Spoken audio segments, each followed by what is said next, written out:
Hello everyone, welcome back to a continuation of this video series on the historical criticism of Islam. And last time we talked about the problem of the sources, meaning the sources that allegedly support the existence of something called the standard Islamic narrative. Today we're going to continue with that theme, which is the problem with sources, and we talk about the witnesses, and we want to see when did these witnesses live?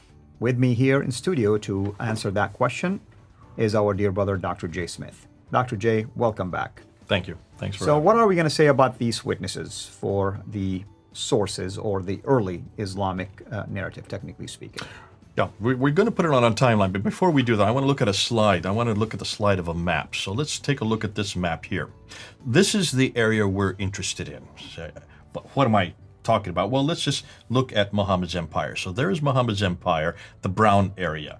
That was the part of that is really what we want to talk about. We want to talk about that brown area. This is the Hijaz that is primarily in those two cities. You can see Mecca and Medina there. That's where it all takes place. And his empire, by the time he died in 632, remember the caliphate comes into creation in 624. 2 years after he moves Medina, he introduces the caliphate.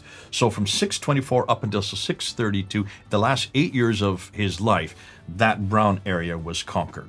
But after he dies in 632, then you have Abu Bakr, Umar, Uthman, and Ali, known as the Rashidun period. So 632 to 661, the next 30 years, is when you have these, what we call the four rightly guided caliphs.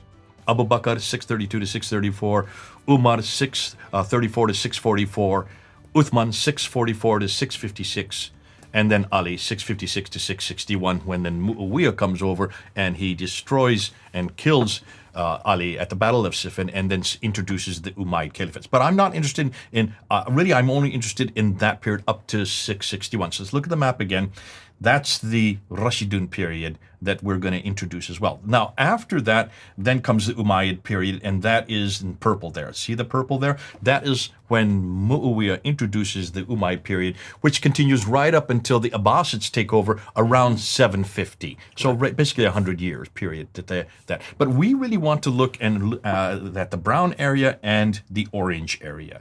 That's the area where everything happened. That's the area where all Islam began, where Muhammad lived, where the Quran was revealed, where Mecca existed, and the people called Muslims also lived and flourished. Okay? To do that, everything we know about that area, everything we know about this, if you look here, this brown and the orange area that we're looking at, if that takes, everything that we want to zero in on should have been written down almost immediately, right? You would think.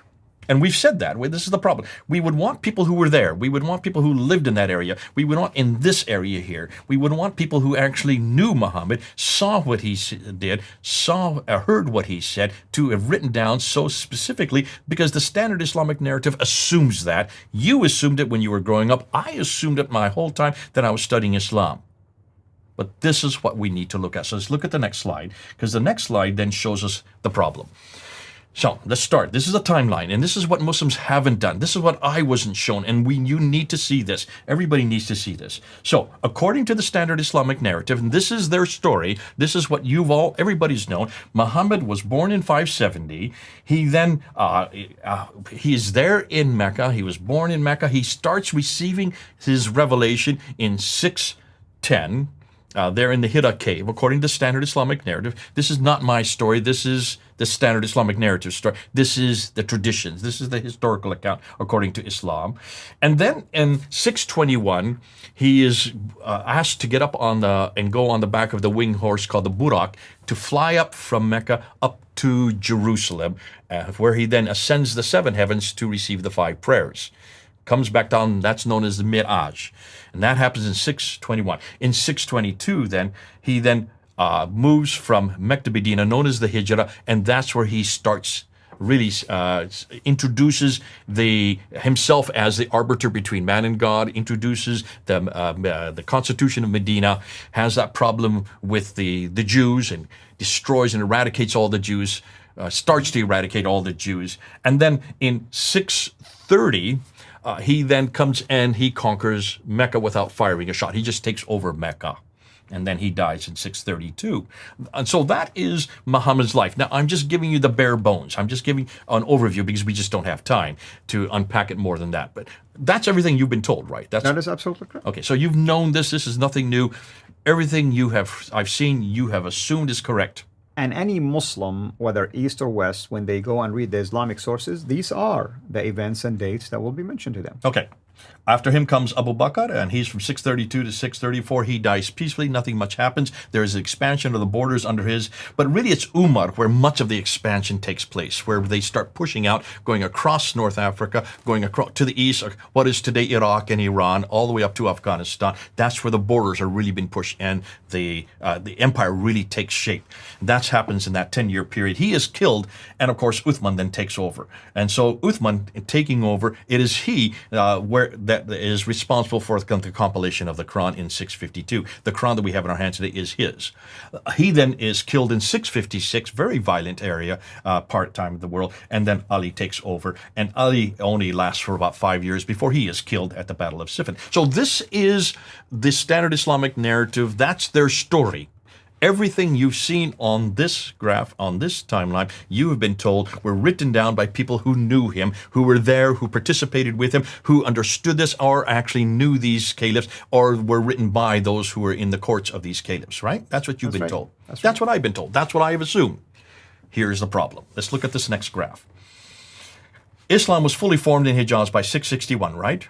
So, how do we know all of the above is correct, and where did it come from? Well, let's go right to the next graph, because this is what we have not been told. This is what I was not told until I was studying under Gerald Hawting. It was Gerald Hawting that actually introduces to me in 1994. Okay, let's go back to the graph, and here you see.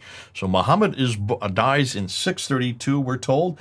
Then we are given his biography. Everything we know about Muhammad, everything about what he did, where he went, what he said, all these things that we know about his life, we are told are written by this man, Ibn Ishaq. You've been told that. I've been told that. That's the Sirah. Mm-hmm. The problem is, nothing was written by Ibn Ishaq. We have nothing from him. Not a thing. No book, no manuscript, not even a fragment. We have everything from this guy here, Ibn Hisham.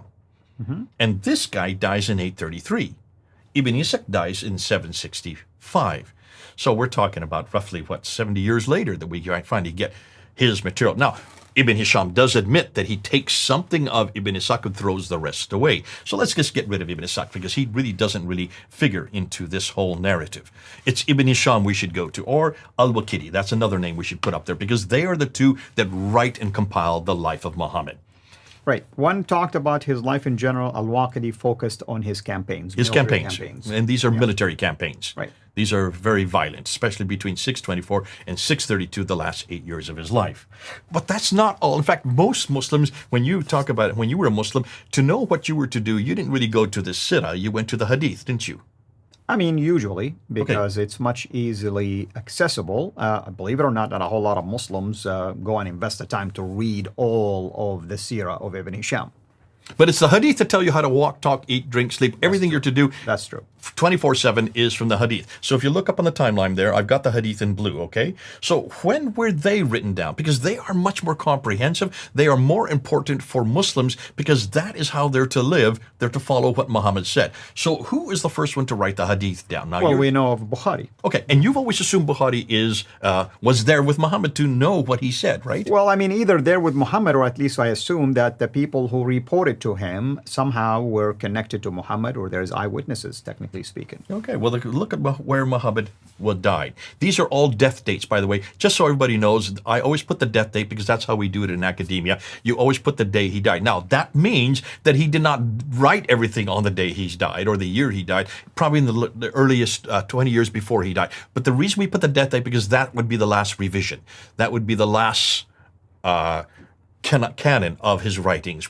Could not be after that. It would have to be either 870 or previous 25 years before that. So let people look 240 years. Okay, we're getting to that. difference. Hold on, Your Honor, I'm you're jumping just the trying gun. to point people. Well, hold on, we're going to get to that. This is, well, I'm Just put the interacting dates here down. with the data, right?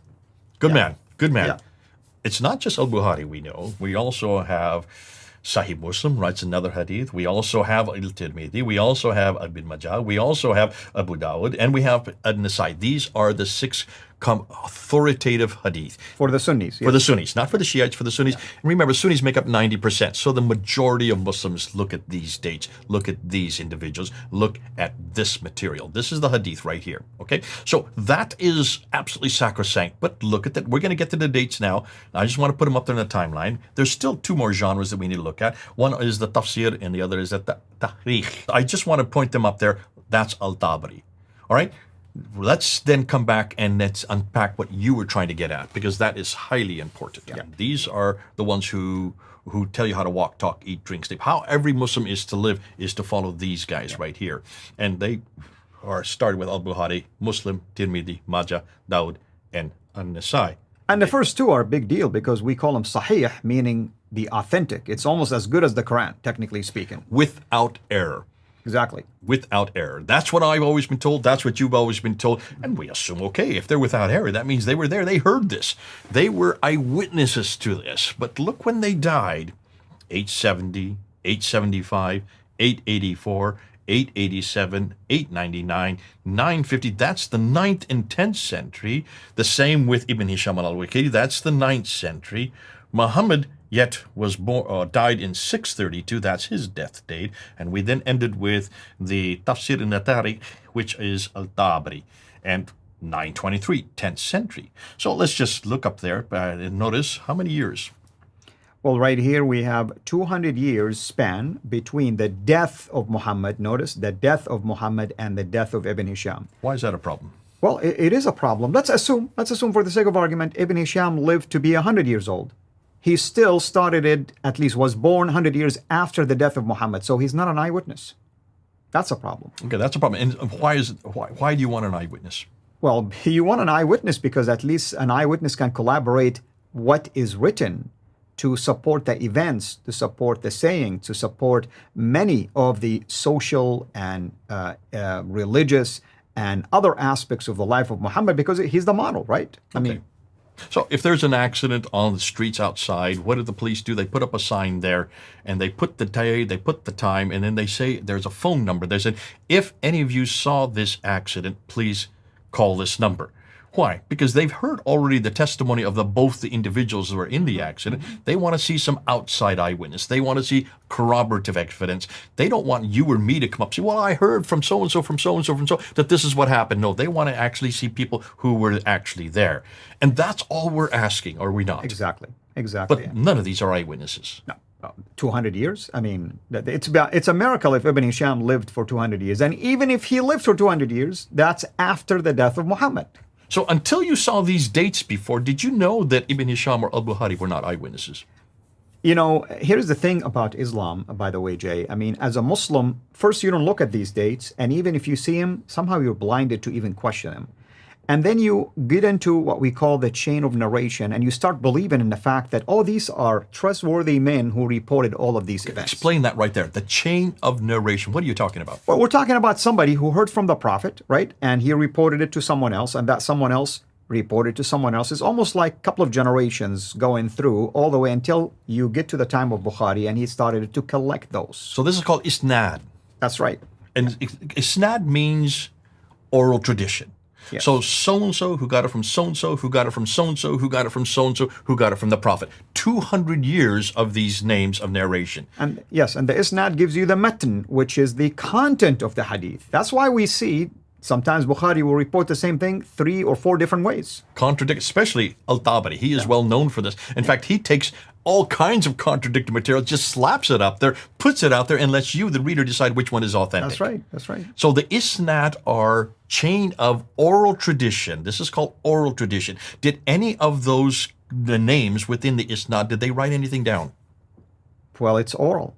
So they didn't write anything down. Everything oral. And this is what happened when people began to point this, basically at least the first 400 years of Islam, they came up with a science called the science of men, ilm al-rijal, meaning now you have to analyze the characters of these people. And if one of them is a liar, you kind of like feel like the chain is broken now. You have a problem. You and I know what that means when it comes to Hafs, of course. So when it says one is lying, why is it people are attributed with lying? Because that doesn't fit the narrative that, as we're going to see, the Abbasid narrative. But before we finish with this timeline, I want to put up this character here, because this guy is pretty important, Abdul Malik. As we're going to find out as we're going to go through the series, Abdul Malik is really influential. Now, I'm not going to tell you why. I want you to tell me, why is he influential? Well, Abdul Malik is influential for a number of reasons. He's the guy, for instance, who built the Dome of the Rock. Okay. He's the guy that has a lot of Islamic coins that were basically implemented.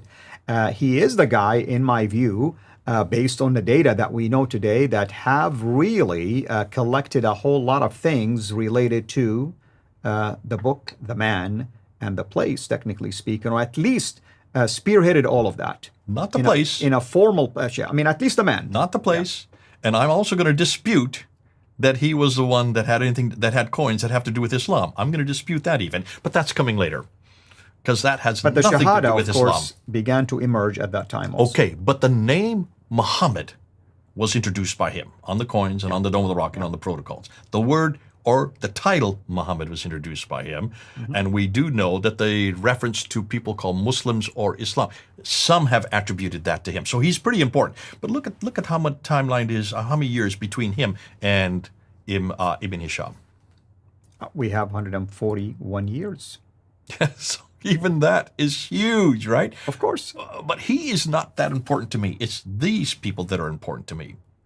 Why are these people? Why do you think? Now, you don't know what I'm going to say, but I like to see what you're going to say. Certainly. Really, if for any person who studied the history of this caliphate, you'll notice that the Abbasides were a big deal when it came to formally, basically developing collections, like hadith, for instance, the tafsir. You have many other things that began to be very important for them. In other words, they wanted sources to back up decisions, to back up traditions, to back up many things. But, like you stated it earlier, they were skeptic about things that contradicted what they wanted. Okay, I'm going to go one step further. I'm going to say now, at the very beginning, we're just beginning this whole series, I'm going to say everything we know about Islam today is because of them. Like I said, they formalized the process. Oh, they created the process. I don't even say formalize. Abdul Malik did not create Islam. What I mean by formalized, they took what's there and they began to embellish it, develop it, and now gave you sources to look at. I'm going to say that the Muhammad that we know today is an Abbasid Muhammad. The Quran that we know today is an Abbasid Quran. The city of Mecca that we know today is an Abbasid Mecca. The people called Muslims that we know today is an Abbasid Muslims, and Islam as we know today. The 5 things that we've been looking for from the 7th century are all because of the Abbasids. Can you mention why? I know why you said the Quran we have today is an Abbasid Quran. If you can elaborate a little Just more. look at this timeline here. But why? Bring There's back the a specific person. I'm showing it. Yeah. Everything we know about Islam comes from these individuals, right? Notice they all come after 84 years is when they come after. That's why I took Ibn Ishaq down there, because Ibn Ishaq was not good enough. They had to get rid of him. And 70 years later, the narrative that we know today all begin in 833. That's 84 years after they came into power. It took them 84 years to start to craft, to create, and to make and to give us the narrative that we use today. That's hugely significant. That's why all of you, listen, Muslims and those of you who are going to be talking to Muslims, you need to look at this graph. And why they're called, by the way, they are the one that we heard the term the Golden Age. Right there. Listen. We're going to see so many things. The 5 prayers that we know about, they're not 5 prayers in the Quran. They're only 3. Absolutely not. I challenge any Muslim to show us 5 prayers in the Quran. They come from Al-Bukhari. The stories about Muhammad, all the stories about his wives, all the stories about these raids, everything we know about Muhammad living in Medina and Mecca, everything we know about Islam comes from these individuals. And you're going to talk about it, I know, but Abbasides, by the way, named after, allegedly, the uncle of Muhammad, Abbas, and there is a tie to the Shia Islam. And these characters come from modern-day Iran. Oh, hold on, you're jumping the gun again. Well, I You wanted always just like to jump the people. gun. I wanted people to see that there is an agenda when it comes to the Abbasites. So we need to stop here. And what we're going to do next, I'm going to look at this, but I'm going to ask another question in the next episode. Do we not have the same problem in Christianity? Well, I mean, it's a fair question, of course. I mean, I used to ask it when I was a Muslim, and we need to, assume someone is asking us the same thing right now, and it's a fair question that has to be addressed. So I'm going to show just how great Christianity is historically, looking at another timeline, just like this, and ask the same question. Absolutely. As always, thank you so much. Thank you, everyone. Hopefully you are enjoying this series. You can see why this is interactive. We yell at each other, but we're doing it because we are excited about the topic and we love one another, and we hope that you too will use this material really to open the door for these kind of discussions with your Muslim friends. I mean, remember, in the past, our Muslim friends will always tell us, your Bible is corrupt. And Jesus never said this, and you cannot prove that he existed at this time, or look at this manuscript evidence that does not back up your dates. Okay, well, I have to say this: those days are over, and we'll show you why next time. Have a blessed day.